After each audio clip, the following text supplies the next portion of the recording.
एक अपनी government setup की, उस गवर्नमेंट का नाम वेमर रिपब्लिक रखा था।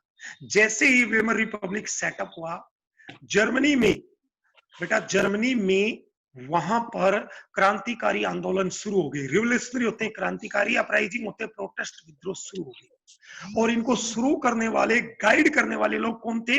एक लीग थी, स्पार्टियस्ट लीग, जो कि वेमर रिपब्लिक के खिलाफ। और ये लोग जिस प्रकार रसिया में बोल्शेविक पार्टी ने, जिसका हेड व्लादिमीर लेनिन था, जिसने वहां पे गड़बड़ की थी, वहां पे प्रोटेस्ट किया था राजा के खिलाफ और वहां की प्रोविजनल गवर्नमेंट के खिलाफ, यहाँ पर वेमर रिपब्लिक के खिलाफ भी ये लोग आए थे। इसी को यहाँ पे पॉलिटिकल रेडिकलिज्म कहा गया है, अर्थात राजनीतिक विचारधाराओं का मेलने खाना कहा गया है। समय के साथ जैसे ही जर्मनी में वेमर रिपब्लिक आया, Soviet of workers means union of workers, workers की यूनियन सेटअप हुई। और सेलर्स मींस जो शिप वगैरह चलाते हैं, जो जहाज में काम करते हैं पानी वाले में, उन्होंने अपनी यूनियन सेटअप की बहुत सारी सिटीज में। उसके बाद में आप देखोगे बर्लिन जो जर्मनी की कैपिटल था, उसका माहौल बदला बदला हो गया। चार्ज डिमांड्स मींस लोगों की डिमांड हो गई कि जिस प्रकार बोल्शेविक गवर्नमेंट रसिया में सेटअप की गई थी, यूएसएसआर में सेटअप की गई थी, सेम प्रकार की गवर्नमेंट जर्मनी में सेटअप होने की वेमर वेमर रिपब्लिक को लोग लाइक नहीं कर रहे थे। जो लोग वेमर रिपब्लिक को सपोर्ट कर रहे थे, आपको मैंने कल भी कहा था, उनको नवंबर क्रिमिनल्स कहा जाता था, जिनके नाम कौन कौन थे? सोशलिस्ट डेमोक्रेट्स एंड कैथोलिक्स, यही लोग थे। ये लोग वेमर में फिर असेंबल होते हैं और जो वेमर रिपब्लिक था, इसको थोड़ा डेमोक्रेटिक और रिपब्लिक बनाने के लिए पूरी जान लगा देते। डेमोक्रेटिक मींस सभी की बातों को सुना जाए, और रिपब्लिक मींस उसका जो हेड है वो जनता इलेक्ट करे, ना किसी डायनेस्टी से आए, ना किसी वंश से, खानदान से आए। वेमर रिपब्लिक ने जो स्पार्टियस्ट लीग का अपराइजिंग था, विद्रोह था, उसको कुचल दिया, उसको हरा दिया। किसकी मदद से? वार वेटरन्स। सर वार वेटरन्स कौन होते हैं? वो सोल्जर्स जो आर्मी से रिटायर्ड हो चुके थे। वेटरन्स रिटायर्ड पर्संस को कहते हैं। जैसे क्रिकेट के बहुत बार मैच होते हैं, cricket veteran players, it means cricket के वो प्लेयर्स जिन्होंने संन्यास ले लिया है, रिटायरमेंट ले लिया। तो युद्ध में वेमर रिपब्लिक ने उन लोगों की मदद ली जो युद्ध से रिटायर हो गए थे, और जिसका नाम क्या था? Free corpse. उनकी मदद लेके स्पार्टियस्ट लीग के प्रोटेस्ट को दबा दिया।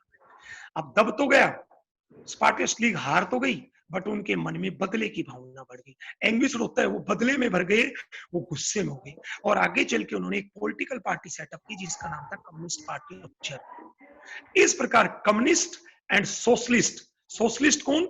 जो वेमर रिपब्लिक को सपोर्ट कर रहे थे, और कम्युनिस्ट कौन? जो उसके खिलाफ थे। ये आपस में एक दूसरे के कट्टर दुश्मन बन गए। रिकनसाइलेबल एनिमीज मींस एक दूसरे के भयंकर दुश्मन बन गए। और यही पॉलिटिकल इनस्टेबल कंडीशन जो जर्मनी की थी, ये हिटलर को पावर में आने के लिए एक अपॉर्चुनिटी बन गई। मैंने कहा था चैप्टर का नाम था राइज ऑफ हिटलर। वो कौन सी ऐसी कंडीशंस क्रिएट हुई जो हिटलर को आगे ले जाने में रोल प्ले किया? आप इंडिया में देख सकते हैं, कांग्रेस ने लंबे समय तक इंडिया में रूल किया। यदि कांग्रेस सिस्टमेटिक तरीके से ढंग से काम करती तो मोदी को पावर में आने का मौका नहीं के बराबर मिलता। मोदी अपनी मेहनत से कम और कांग्रेस के गलत इफेक्ट्स के कारण आ गया। कांग्रेस में आपने देखा होगा कॉमनवेल्थ घोटाला हुआ, 2G स्पेक्ट्रम घोटाला हुआ, कोलगेट अर्थात कोयले का घोटाला हुआ, और कई हजार करोड़ करोड़ के घोटाले हुए। उसी से जनता इतनी परेशान हुई कि बीजेपी को लास्ट टाइम भी मेजोरिटी दी और इस टाइम भी मेजोरिटी दी। तो क्या हुआ? कई बार क्या होता है, वक्त ही अपनी एबिलिटी से कम आगे बढ़ता है। बेटा प्लीज साइड से आवाज ना आए, आप अपने को अनम्यूट कर लें प्लीज, जिसकी आवाज आ रही है। हेलो, हाँ देखिए बेटा, आगे इस प्रकार हिटलर को आगे बढ़ने का मौका मिला। बोथ रिवोल्यूशनरीज, अब देखो जो क्रांतिकारी थे प्लस जो लोग देश को एक करना चाहते थे बट हथियारों के बल पे, वो कुछ क्रांतिकारी सॉल्यूशन चाहते थे। Radical solution means quick solution. जब ये पॉलिटिकल रेडिकलाइजेशन मींस जो क्विक सॉल्यूशन चाह रहे थे, उसी दौरान जर्मनी की इकोनॉमिक कंडीशन खराब होगी 1943। क्यों? क्योंकि जर्मनी ने जो फर्स्ट वर्ल्ड वॉर लड़ा उसको उधार पे लड़ा।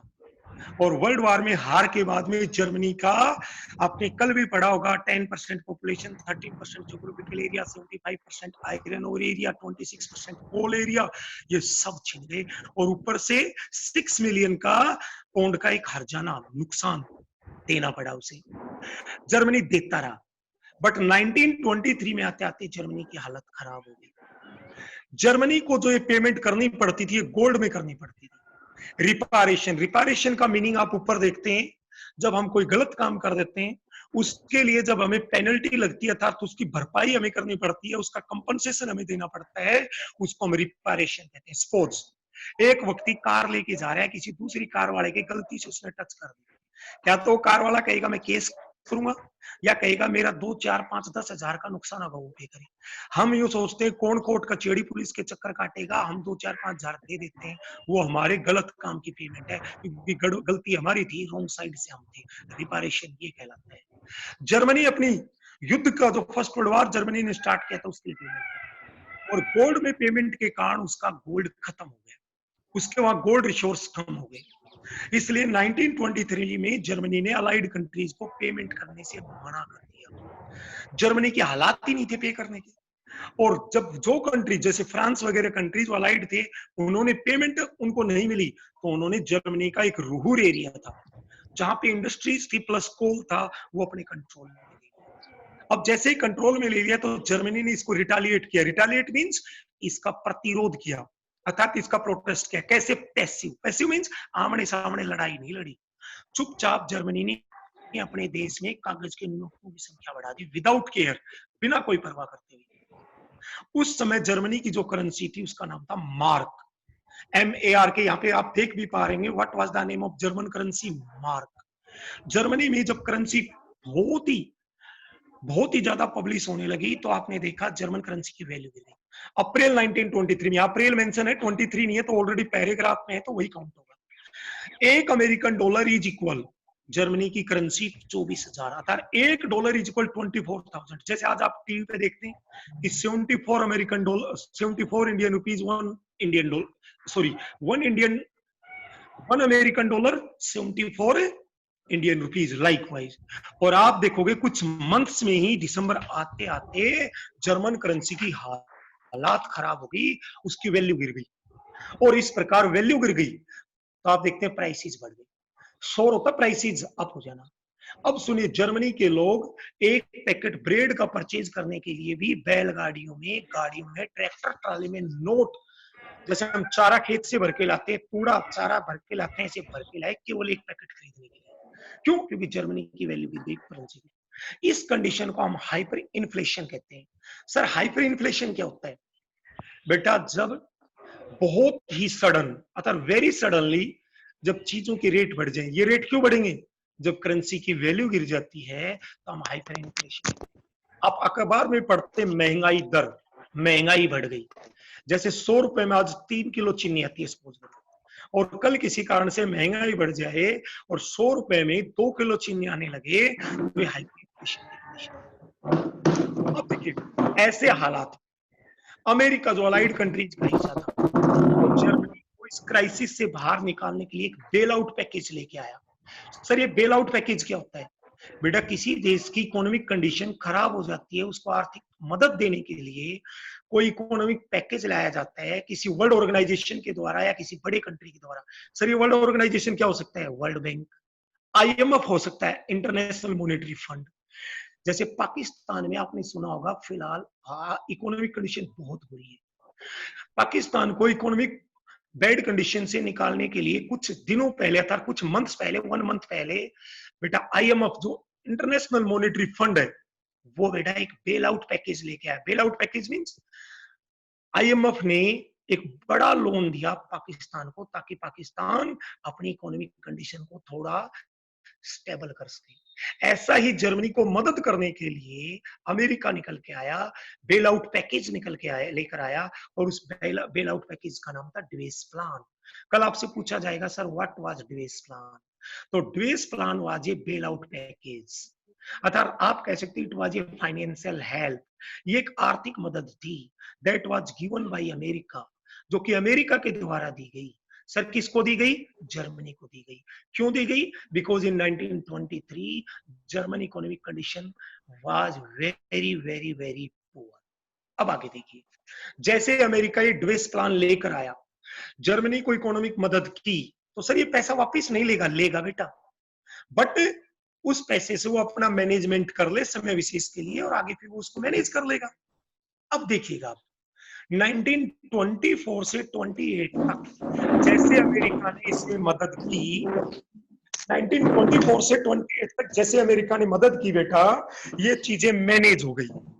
बट 1929 में, लिसन केयरफुली, यहाँ पे बहुत इंपॉर्टेंट बात आएगी बेटा, आपको 10th में पढ़ने को मिलेगी और आपके लाइफ का हिस्सा भी है ये 4-5 साल जर्मनी की इकोनॉमिक कंडीशन स्टेबल रही, बट 1929 में दुनिया में एक उसको बेटा हम कहते हैं ग्रेट इकोनॉमिक डिप्रेशन।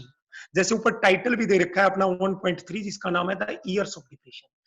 इसको हम यूं भी कह सकते हैं द ग्रेट इकोनॉमिक डिप्रेशन। 1929 में आया दुनिया में। अब मैं यहाँ पे 2-3 बातें बोलूंगा, लिसन केयरफुली, मैं वीडियो में भी डालूंगा वो बातें, और मैं आपको असाइनमेंट सेंड करूंगा आज ही। जितना आज मैं रीड करा दूंगा उसका असाइनमेंट आज इवनिंग तक आपको मिल जाएगा बेटा। अब सुनिए, 1929 में दुनिया में ग्रेट इकोनॉमिक डिप्रेशन आया। अब 3 बातें सुनो, यहाँ ईयर की बात करूं तो 1929, और यदि मैं डिकेड की बात करूं, दशक, जो 10 वर्षों का ग्रुप होता है, 1930। सर ये कितने साल तक चला? मिड 1930s, या मैं यूं कहूं 1935 तक। क्या सर सभी दुनिया के all the countries of world suffered by it? क्या सभी दुनिया के देश इससे प्रभावित हुए नेगेटिवली? यस। तो सर सबसे ज्यादा कौन से कंट्री इफेक्ट हुए? वो कंट्री जिसकी इनकम एग्रीकल्चर पे डिपेंड है। जैसे आप देखते हो आज भी इंडिया में बहुत सारे लोग एग्रीकल्चर पे डिपेंड है, और एग्रीकल्चर के ऊपर डिपेंड कंट्रीज। अब सर ये हालात क्यों पैदा हुए? इस बुक में कहीं मेंशन नहीं है, मैं आपकी बात को क्लियर करने के लिए वर्बल लेके चलता हूँ।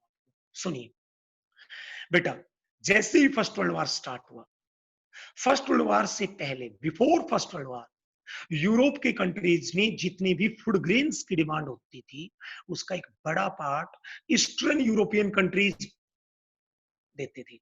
और आप देखते हैं प्रीवियस चैप्टर में, इससे पहले वाले चैप्टर में आपने रशिया के बारे में पढ़ा होगा। रशिया एक ईस्टर्न यूरोपियन कंट्री है, और आपने देखा होगा रशिया में उस समय 85% लोग एग्रीकल्चर में लगे हुए थे। इसका मतलब दुनिया में बड़ा हिस्सा कौन पे कर रहा था? रशिया। किस चीज का? फूड ग्रेन्स का। बट रशिया आपने देखा होगा was a part of first world war, इसलिए रशिया फर्स्ट वर्ल्ड वॉर का हिस्सा था, तो उसके कारण बेटा रशिया में फूड ग्रेन्स का प्रोडक्शन घट गया। तो वर्ल्ड में तो जो डिमांड ऑफ फूड ग्रेन्स थी और यूरोप में थी वो तो कंटिन्यू थी।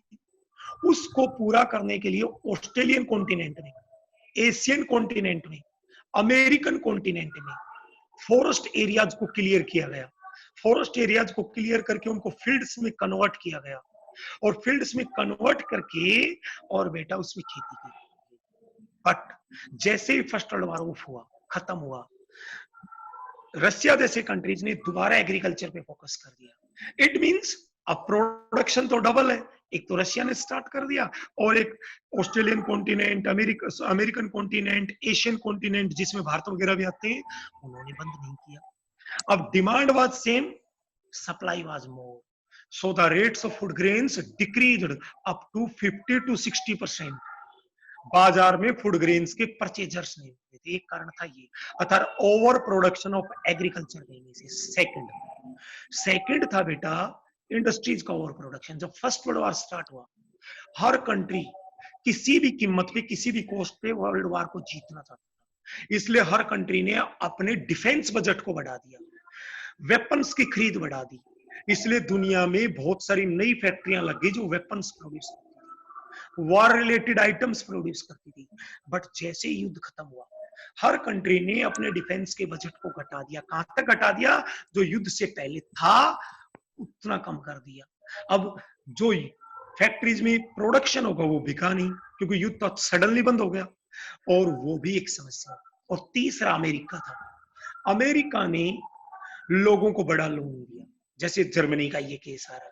बट जैसे ही ग्रेट इकोनॉमिक डिप्रेशन की हलचल शुरू हुई, उसके संकेत आने लगे, सिंबल्स आने लगे, अमेरिका ने जिस जिसको लोन दे रहा था वो इंस्टॉलमेंट में दे रहा था बेटा, नगद एक वन टाइम नहीं दे रहा था, टुकड़ों में दे रहा था, इंस्टॉलमेंट्स में दे रहा था, वो इंस्टॉलमेंट्स बंद कर दी।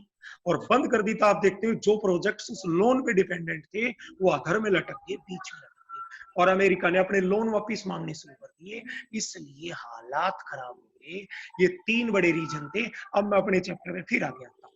देखिए बेटा, 1924 टू 28 पे जर्मनी में जो इकोनॉमिक कंडीशन थी वो ठीक रही, बट ये सभी रेत के टीले, जैसे सैंड के ऊपर बना हुआ मकान था, अर्थात ये सब टेम्परेरी अरेंजमेंट था। जर्मनी में जो इन्वेस्टमेंट हुआ था वो सब किसके ऊपर था? अमेरिका पे डिपेंड। और ये सारे शॉर्ट टर्म लोन थे। शॉर्ट टर्म लोन क्या होते हैं बेटा? तीन तरह के लोन होते हैं, short term, mid term, long term. Short term loan 1 साल 2 साल इस टाइप के लिए होते हैं, तो बहुत जल्दी या 5-4 साल के लिए होते हैं। ये अमेरिका से आया। अमेरिका में जब इकोनॉमिक क्राइसिस आया तो अमेरिका का एक था, जैसे इंडिया का सेंसेक्स आपने सुना होगा, मुंबई से चलता है दलाल स्ट्रीट से, ऐसा ही उसको दलाल स्ट्रीट बोलते हैं। ऐसा ही जो अमेरिका का सेंसेक्स है वो वहां न्यूयॉर्क से चलता है और वॉल स्ट्रीट एक्सचेंज के नाम से चलता है। यहाँ पे क्या होता है, कंपनीज की लिस्टिंग होती है, कंपनीज की मार्केट वैल्यू होती है, और जैसे इसकी वैल्यू गिरने लगी लोगों ने अपने बहुत सारे सेल कर दिए। एक डेट थी 24 अक्टूबर 1919 जिसमें अमेरिका में डिफरेंट कंपनीज के 13 million mean 1 crore 30 lakh 1 crore 30 lakh share sale हो गए। और बेटा उस दिन ट्यूसडे था जिसे इतिहास में, जिसे हिस्ट्री में ब्लैक ट्यूसडे के नाम से जाना जाता है। यहीं से ग्रेट इकोनॉमिक की लाइन लिख भी रखी, स्टार्टिंग हुई। ये ग्रेट इकोनॉमिक डिप्रेशन का ड्यूरेशन डिफरेंट कंट्रीज में डिफरेंट डिफरेंट था। जैसे 1929 से 1935 के बीच में था, स्टार्टिंग 1929 एंड 1935, बट इसके ड्यूरेशन इनके बीच में कम ज्यादा था। अमेरिका की नेशनल इनकम बहुत घट गई 3 ईयर में, बहुत सारी फैक्ट्री बर्बाद हो गई, उसका एक्सपोर्ट गिर गया, फार्मर्स बहुत बुरी तरह इफेक्ट हुए। मैंने कहा था ना फार्मर्स ज्यादा इफेक्ट हुए। और बेटा जिन लोगों ने मार्केट में पैसा इन्वेस्ट कर रखा था, स्पेकुलेटर्स में जिन्होंने इन्वेस्ट कर रखा था, उन्होंने पैसा विड्रॉ कर लिया। इसको ग्रेट इकोनॉमिक डिप्रेशन को बेटा रिसेशन वर्ड भी यूज करते हैं। बेटा ग्रेट इकोनॉमिक डिप्रेशन के लिए रिसेशन टर्म यूज करते हैं। ये अमेरिका को बर्बाद करते हैं। बात आती है जर्मनी की। जर्मनी भी बुरी तरह इफेक्ट हुआ। 1932 में जर्मनी का जो प्रोडक्शन 1929 में था, 1929 में जो प्रोडक्शन था वो 1932 इट मींस 3 इयर्स में 40% पे आ गया। इट मींस 60% प्रोडक्शन घट गया। अब भाई प्रोडक्शन घटेगा तो जॉब्स जाएंगी, या लोगों की वेजेस घटा दी गई। अनएम्प्लॉयमेंट जर्मनी में 60 लाख लोग बेरोजगार हो गए। जर्मनी में हम जैसे यूथ मींस मेरे जैसे यूथ गले में पट्टी प्लाकार्ड होता, तख्ती डालकर उस पे लिखा था झाड़ू पोछा कोई भी काम करवा लो। लोगों के पास काम नहीं था तो गांव में बैठ के, घरों में बैठ के, गली नुक्के पे बैठ के गप्पे मारने लगे, ताश खेलने लगे, और डेस्परेटली निराश लोग लाइन लगाने लगे एम्प्लॉयमेंट एक्सचेंज। बेटा एक रोजगार कार्यालय होता है अपने नारनौल में भी, केशव नगर में, वहां पे गवर्नमेंट ऑफिस होता है, आप अपना नाम दर्ज करा सकते हैं यदि आप बेरोजगार हैं तो, और जब कभी रोजगार निकलेगा प्राइवेट गवर्नमेंट सेक्टर में तो आपको इन्फॉर्म किया जाता है। जैसे जैसे जॉब्स डिसअपियर होने लगी, यूथ लोग क्रिमिनल एक्टिविटीज में गए। आज भी आप देखते हैं वो लड़के, वो यूथ क्राइम में फंसे हुए हैं जिनके पास जॉब नहीं है। अब हम जैसे लोग हैं, आपके पेरेंट्स जैसे लोग हैं, सुबह काम पे आते हैं, शाम को घर जाते हैं, हम अपनी दाल रोटी कमाते हैं, बताओ कहाँ क्राइम में इंगेज हुए। और बेटा चारों तरफ डिस्पेयर होता है, निराशा ही निराशा छा गई। इस इकोनॉमिक क्राइसिस में चारों तरफ लोगों की हालत खराब। मिडिल क्लास के लोग, जैसे आप हम लोग हैं, वो मिडिल क्लास के हैं, जो सैलरी पे डिपेंड है या जिनकी पेंशन आती है, उनकी सेविंग की वैल्यू घट गई। क्यों? जैसे मैंने थोड़ी देर पहले कहा था, जर्मन करेंसी की वैल्यू गिर गई। तब छोटे छोटे बिजनेस थे, छोटे छोटे रिटेलर्स जो छोटा मोटा अपना बिजनेस चलाते थे, उनका बिजनेस बर्बाद हो गया। सेक्शंस ऑफ सोसाइटी, ये अगर मिडिल क्लास की सोसाइटी के लोग थे, अब इनके मन में एक फीलिंग आई प्रोलेटेरियनाइजेशन की। प्रोलेटेरियनाइजेशन मींस वो अब मजदूर क्लास में आ जाएंगे। नीचे इसका न्यू टर्म्स मीनिंग भी दे रखा है कि उनकी इनकम की वैल्यू इतनी घट गई है कि धीरे धीरे वो भी मजदूरों की वर्किंग क्लास में आ जाएंगे। केवल वो लोग अपने को मैनेज कर पाए जो ऑर्गेनाइज्ड ग्रुप में थे। मैं आपको इको में बता चुका हूँ ऑर्गेनाइज्ड कौन होते हैं, जहाँ पे सैलरी अच्छी होती है, जॉब सिक्योरिटी होती है, पेड हॉलीडेज होती है। जैसे जिसके मम्मी पापा डॉक्टर हैं, लॉयर हैं, वो लोग हैं। आगे वही लोग खतरे से बाहर रह पाए, जैसे अबाउ द वाटर मींस खतरे से बाहर। बेरोजगारी ने लोगों की बार्गेनिंग पावर घटा दी। सर बार्गेनिंग पावर क्या होती है? जैसे हम बाजार में जाते हैं और हम बनाने वाले से बात करते हैं, बनाने वाला कहता है 60 रुपए दर्जन, हम कहते हैं ना भाई 40 रुपए दर्जन, वो कहता है ना बहन जी 50 रुपए ले जाए। ये हमारी बार्गेनिंग पावर होती है। बड़े बड़े बिजनेस थे वो बर्बाद हो गए। Large mass of peasantry means किसान लोग बड़े लेवल पे बहुत बुरी तरह प्रभावित हुए क्योंकि एग्रीकल्चर क्राइसिस बुरी तरह घट गई। दूसरा, महिलाएं अपने बच्चों को घरों में खाना नहीं था, माँ माँ अपने बच्चे को खाना नहीं खिला पा रही थी। और आप देखते एक माँ के लिए इससे बुरी कोई कंडीशन नहीं हो सकती कि उसके बच्चे भूखे सोए। आपने देखा होगा जब आप छोटे थे और बिस्तर पे आप टॉयलेट कर देते थे तो रात गिल्ली जगह माँ सोती थी और सूखी जगह आपको सुलाया जाता था। तो बेटा माँ की तो ममता इतनी बड़ी है, माँ का कर्जा आप और हम अपनी जिंदगी में कभी नहीं लौटा सकते, कभी नहीं लौटा सकते। अब बताओ एक माँ जिसके पास घर में खाना बनाने के लिए दाल चीनी आटा नहीं है और उसका बच्चा यदि भूखा सोए तो आप अपनी मदर से पूछना, इससे भयानक कोई स्थिति नहीं हो सकती एक माँ के लिए। हो सकता है खाना कम हो तो माँ भूखी सो जाए, बट आप जो उनके बेटा बेटी हैं या आपके पापा अर्थात उनके जो पति हैं वो भूखे सोए तो उसकी अंतरात्मा पे बड़ी चोट होती है। पर देखो हालात ऐसी थी बेटा, बड़ी इमोशनल हालात हो गए।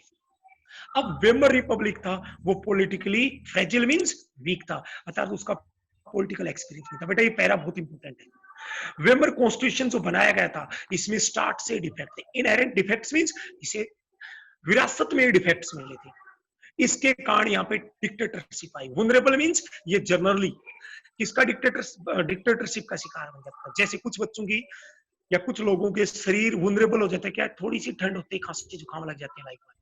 दूसरा, वहां के कानून में ये लिखा गया था कि गवर्नमेंट बनेगी उसमें परसेंटेज वाइज रिप्रेजेंटेशन होगा, इसलिए मेजोरिटी वाली पार्टी है वो आसानी से कोई पार्टी मेजोरिटी नहीं ले पाती थी, इसलिए वहां पे कोलिशन गवर्नमेंट होती थी। और आप देखते हैं coalition government means when government is formed by more than one party, एक से ज्यादा पार्टी सरकार बने। दूसरा बहुत इंपॉर्टेंट बेटा ये भी, वहां पे आर्टिकल 48 था वहां की कॉन्स्टिट्यूशन, उसके तहत वहां का जो प्रेसिडेंट था वो अपनी मर्जी से नेशनल इमरजेंसी लगा सकता था, लोगों के सिविल राइट्स सस्पेंड कर सकता था। सर सिविल राइट्स क्या होते हैं? एक तो आपके 6 फंडामेंटल राइट्स आप जूनियर क्लास में पढ़े, और उसके अलावा जो आपके राइट्स बच गए उन 6 राइट्स के अलावा वो आपके सिविल राइट्स हैं। And rule by decree means वो अपनी मर्जी से रूल करता था। वेमर रिपब्लिक बड़ा छोटा चला, अपने छोटे से कार्यकाल में 20 बार कैबिनेट में चेंज हुआ। सर कैबिनेट समझते हो? मंत्रियों का समूह, मंत्रियों का समूह। और वहां पे आर्टिकल 48 को बड़ा ही ज्यादा यूज किया, liberal use means frequently use हुआ। इसके कारण वेमर रिपब्लिक चीजों को मैनेज करने में असफल हुआ। अब देखिए बेटा यहां पर बहुत आसान है, आप समझने की कोशिश करना, मैं वीडियो में भी आपको डालूंगा। This crisis in economy, Germany की इकोनॉमी का जो क्राइसिस था। दूसरा, पॉलिटिक्स में भी इंस्टेबिलिटी आ गई, सोसाइटी में भी आप देखते हैं लोगों के पास जॉब नहीं थी, लोग अपने परिवार को मैनेज नहीं कर पा रहे थे, दाल चीनी आटा का जुगाड़ नहीं था। इन सब ने हिटलर को पावर में आने का मौका दिया। जैसा मैंने मोदी के लिए कांग्रेस को जिम्मेदार ठहराया, हो सकता है कोई मेरी बात से ना भी सहमत हो मोदी और कांग्रेस के बारे में, वो आपका पर्सनल इश्यू है। अब देखिए हिटलर का जन्म कहाँ हुआ? Hitler was born in Austria in 1889। Hitler की जवानी, पता है हिटलर अपनी यूथ एज में बड़ा गरीब था, उसके पेरेंट्स मध्य गरीब थे। जब फर्स्ट वर्ल्ड वॉर स्टार्ट हुआ, कब स्टार्ट हुआ? 1914 में। उसने आर्मी ज्वाइन कर ली और आर्मी में एक वो मैसेंजर था। बेटा मैसेंजर क्या होता है? आप अपने पेरेंट्स से पूछ सकते हैं जो आर्मी में है जिनके पेरेंट्स, बेटा एक रेडियो ऑपरेटर होता है, एक मैसेंजर होता है, लड़ाई में वो मैसेज पास करता है। जैसे आप कई मूवीज में देखते हैं ओवर ओवर, वहां पे ये करो, वहां पे ये करो, गन को वहां सेट करो, लाइक वाइक। और बेटा बीकम ए कॉर्पोरल मींस दुश्मन के लिए बड़ा घातक साबित हुआ। और बेटा युद्ध में आपको मैंने कल भी पढ़ाया था, शुरू शुरू में जर्मनी आगे बढ़ रहा था, वो तो 1917 में अमेरिका की एंट्री अलाइड पावर्स के साथ होगी तब जर्मनी आ रहा, तो कहते हैं इसकी बहादुरी के लिए इसको मेडल्स भी मिले। बट 1919 में, जून 1919 में जो ट्रीटी ऑफ वर्साई हुई थी वो जर्मनी के लिए बड़ी हार्श और ह्यूमिलिएटिंग थी, जो आपने कल पढ़ा। बेटा उससे डर गया और उसने इसको, हॉरिफाइड मींस भयभीत हो गया, और फ्यूरियस मींस एंग्री हो गया इन 19, इसलिए 1919 में उसने आगे चल के एक पार्टी थी, ध्यान से सुनना बेटा, एक जर्मन वर्कर्स पार्टी थी, पॉलिटिकल पार्टी, उसका मेंबर बन गया।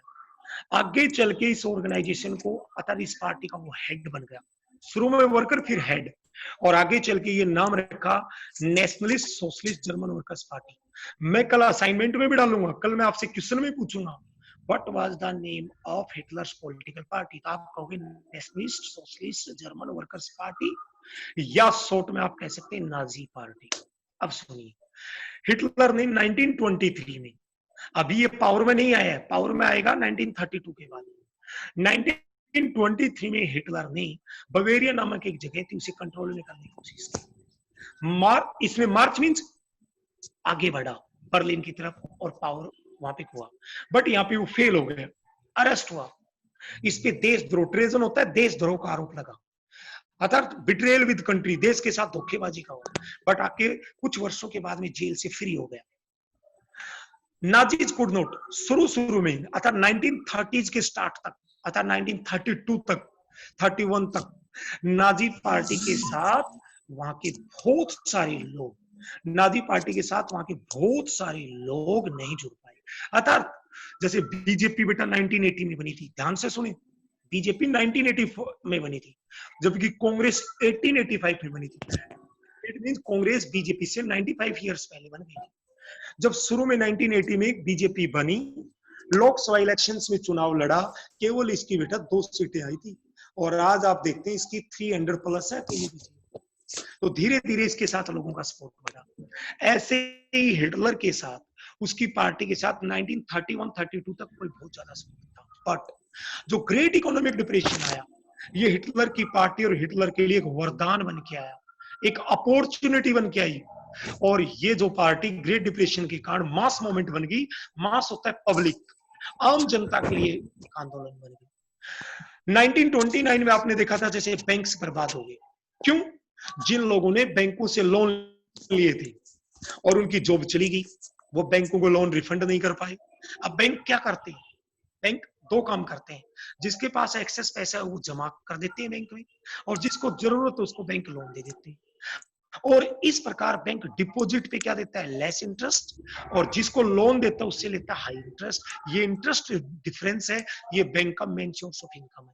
अब आप बताइए, जिसकी जॉब चलेगी उसके पास पैसा नहीं है, वो बैंक को पैसा नहीं जमा करेगा तो बैंक क्या करेगा बताओ? बैंक बर्बाद हो गए, लोगों का पैसा नहीं रिटर्न कर पाए।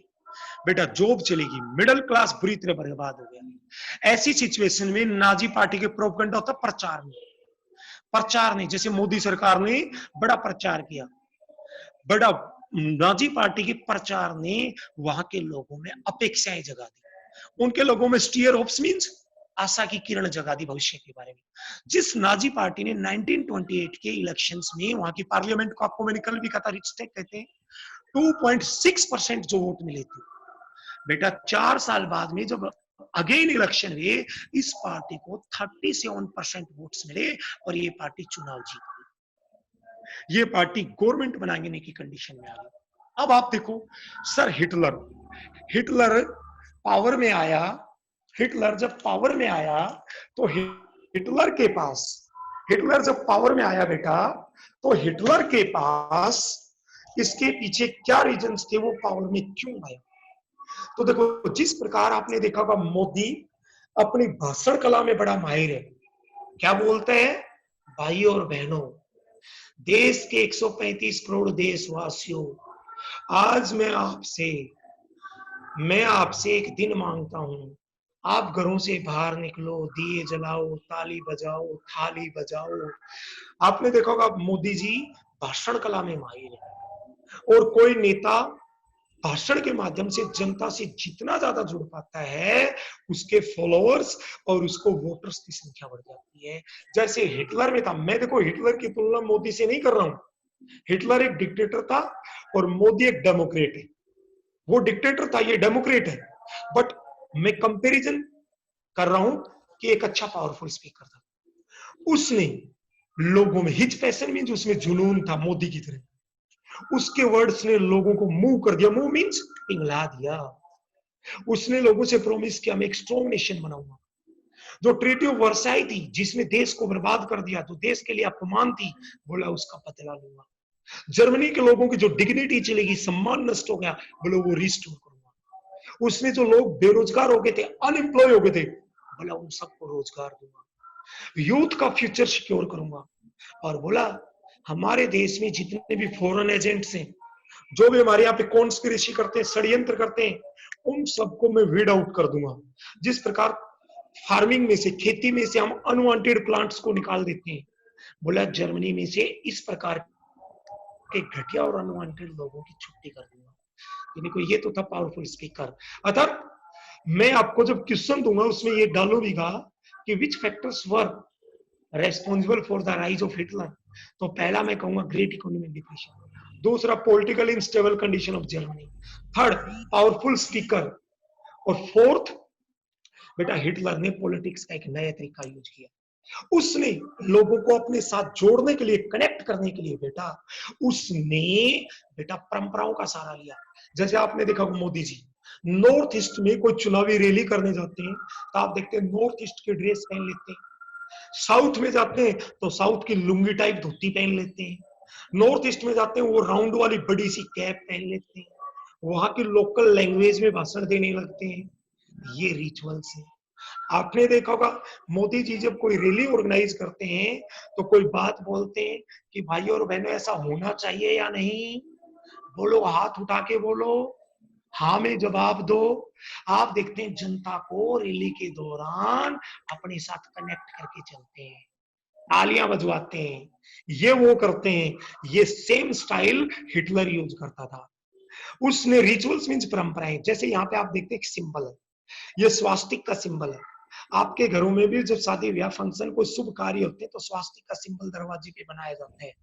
कई बार तो आप देखते हैं किसी गेरू एक कलर होता है उससे, और कभी कभी आप देखते हैं पशुओं के गोबर से भी बनाया जाता है। नाजीज ने बड़ी बड़ी रैलीज ऑर्गेनाइज की, पब्लिक मीटिंग्स की, ताकि अपने साथ ये दिखा सके कि हमारे साथ इतने सारे लोग जुड़े हुए हैं। और इस प्रकार इंस्टिल होता है टू डेवलप, इंस्टिल होता है टू डेवलप, बेटा सेंस ऑफ यूनिटी डाली। ये ध्यान करना, नाजी की पार्टी अर्थात हिटलर की पार्टी के जो फ्लैग था उसका रेड कलर कैसा था, रेड, बीच में किसका सिंबल बनाया था, स्वास्तिक। एक डिफरेंट टाइप का सेटल तरीका, सल्यूट करने का तरीका ढूंढ लिया, और बीच बीच में रिचुअलाइज्ड राउंड ऑफ अप्लाउज मींस बीच बीच में तालियां की गड़गड़ाहट करवाता था, जैसे मैंने अभी अभी आपको मोदी जी के साथ कनेक्ट किया था। इस प्रकार नाजी जो प्रोपगंडा था, नाजी पार्टी का जितना भी प्रचार था, उसको इसने जनता के बीच में भगवान बना दिया। हिटलर को एक मसीहा, मसीहा होता है बुरे वक्त में आपको रास्ता दिखाने वाला। जैसे मोदी जी को आपने देखा होगा, कोविड-19 कोरोना को कंट्रोल किया, पूरी दुनिया आज आप देखते हैं मोदी जी की तरफ आशा भरी किरणों से देख रहे हैं कि दुनिया में कोई नई राह दिखाएगा तो मोदी जी दिखाएंगे। अर्थात आपने देखा भी होगा अमेरिका तक ने इंडिया को माना है। भारत ने आपने देखा होगा मलेरिया की जो दवा थी वो हाइड्रोक्लोरोक्विन, उसने भी लोगों को थोड़ी मदद की है। और इट इज एन इमेज, ये वो इमेज थी जिसमें लोगों में ये डाल दिया कि जो उनकी डिग्निटी चली गई थी, जो उनका प्राइड टूट गया था, किसके कारण, बेरोजगारी के कारण, किसके कारण, ट्रीटी ऑफ वर्साई के कारण, वो सब बेटा लोगों को लगा कि वापिस आएगा, और इसी का फायदा मिला। और 1932 के इलेक्शन में हिटलर की पार्टी को 37% वोट्स मिले, और आगे चल के हिटलर जर्मनी का बेटा क्या बन गया, चांसलर। सर चांसलर क्या होता है बेटा, जिस प्रकार इंडिया में प्राइम मिनिस्टर और प्रेसिडेंट होता है तो जर्मनी में भी प्रेसिडेंट होता था उसमें, और प्राइम मिनिस्टर की तरह वहां चांसलर, आज भी वहां प्राइम मिनिस्टर की तरह चांसलर होता है। और आप देखते हैं इंडिया में प्रेसिडेंट नॉमिनल हेड है इंडिया का, और रियल हेड कौन है या रियल एग्जीक्यूटिव कौन है, प्राइम मिनिस्टर। और नॉमिनल एग्जीक्यूटिव या नॉमिनल हेड कौन है, नामचारे का प्रेसिडेंट। इस प्रकार आप देखोगे कि जनवरी 1933 में हिटलर 1932 में चुनाव जीता, मैंने 20 दिन बाद में उसे जर्मनी के जो उस समय प्रेसिडेंट था हिंडनबर्ग, उसने वहां का उसे चांसलर बना दिया, जो वहां की सबसे बड़ी कैबिनेट की पोस्ट थी। और अब हिटलर अपनी चीजों को इंप्लीमेंट करेगा। ओके डियर स्टूडेंट्स, बेटा एक बार आप थंब इंप्रेशन दो, क्या आपको थोड़ा बहुत सुनाई दिया और समझ में आया नहीं आया? प्लीज जो बच्चे सुन पा रहे हैं वो थंब इंप्रेशन दे एक बार। हाँ बेटा समझ में आया तो थंब इम्प्रेशन दे जिनको थंब इम्प्रेशन डालना आता है। बेटा आज की अपनी वीडियो यही कनेक्ट होती है। अपनी जूम क्लास 3 दिन हुआ करेगी, तीनों दिन 8 बजे होगी एसएसटी की, मंडे ट्यूसडे और वेडनेसडे। कल भी मैं जूम मीटिंग करूंगा। दूसरा, जिस दिन जूम मीटिंग होगी उतने ही चैप्टर का, उतने ही पार्ट का सेम डे आपको इवनिंग तक असाइनमेंट भी मिलेगा और आपको उसका बेटा वीडियो भी मिलेगा। ओके बाय, फिर मिलते हैं बेटा। ओके बेटा कोई बोल के बताओ समझ में आया कि नहीं आया। प्रियांशी बोल के बताओ बेटी, प्रियांशी बोल के बताओ। वसुंधरा आप बताओ बेटा। सर आ नहीं गया सुन समझ पा रही। से, सुन गया। श्वेता, श्वेता नाम की गुड़िया भी जुड़ी हुई थी, वो बताए। वो मृदुला राव, एक एक बच्ची जिसके फादर का नाम प्रदीप यादव है, एडवोकेट है, मदर डॉक्टर है बेटा, उसको समझ में आया कि नहीं आया वो बेटा। एक प्रियांशी है डॉक्टर ऑफ सुरेंद्र, उसको समझ में आया कि नहीं बताओ। चलो बेटा टाइम ओवर हो गया है, कोई प्रॉब्लम हो तो मेरे पर्सनल नंबर पे रिमार्क करना। लाइव तो सारी ले लाई नहीं तो मैं घेर दे क्या हो